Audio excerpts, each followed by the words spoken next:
Hi, my name is Armand Alacbay, Director of Trustee Programs at the American Council of Trustees and Alumni, with another installment of Higher Ed Now, ACTA's web series for trustees, providing practical guidance to help trustees meet higher education's most pressing challenges. I'm joined here today with Steve Ludwig, Regent of the University System of Colorado. That's correct. Thanks for joining us today. Of course. Our topic today deals with questions.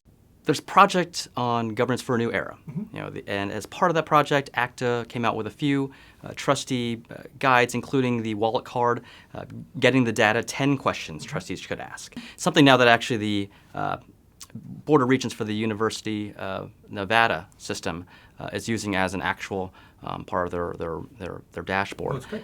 In your experience, you developed your own 4 questions or 4 financial questions trustees should ask. And so what are they and why are they important to trustees? Okay. So I'll go through them and then I'll share how I came to realize that they're important. 1, how much cash do we have? 2, who has it? 3, what's it for? And 4, have we approved it? So that might seem strange, but a lot of times the cash balance isn't necessarily obvious to non-financial people. One of the things I'd wished I'd done when I first got on the board was taken an accounting like 101, something on YouTube, or sat down longer. Our budget people are great in explaining stuff, but there's some things I just didn't know to ask until later on. So boards need to be clear on how much cash is out there sitting in various accounts. My question was around this thing called plant, P-L-A-N-T, funds. And a plant fund is like when you have a physical plant. And so there's all this unrestricted cash in there. So you're going to have cash funds that are restricted. Those are your federal grants. Those are gifts that someone said can only be spent on this. And you're going to have the unrestricted funds where you can spend them on anything you want. And I'm like, what's this thing? And I didn't know what that thing was. And it was a big number.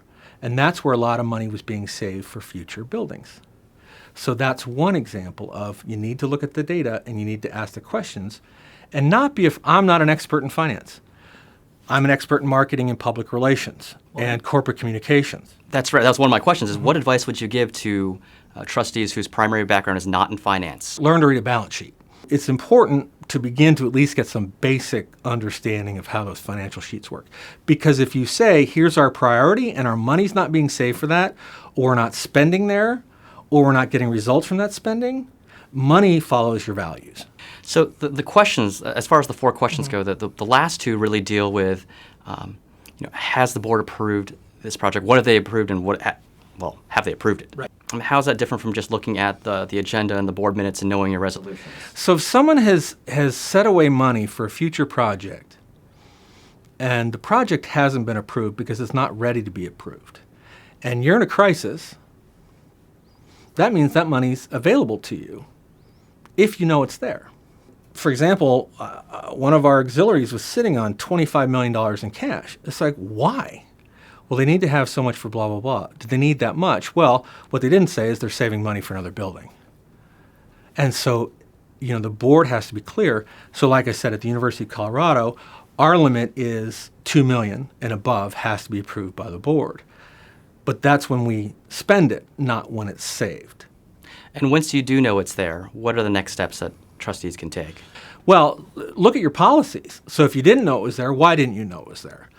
So when I found out a lot about the cash the university had, I didn't know it was there, and I asked a lot of questions, and I was furious.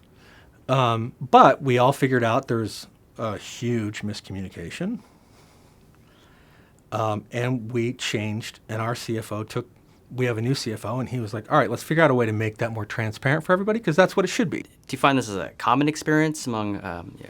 Well, the University of Wisconsin got their hand slapped hard by state lawmakers when they looked at their balance sheet.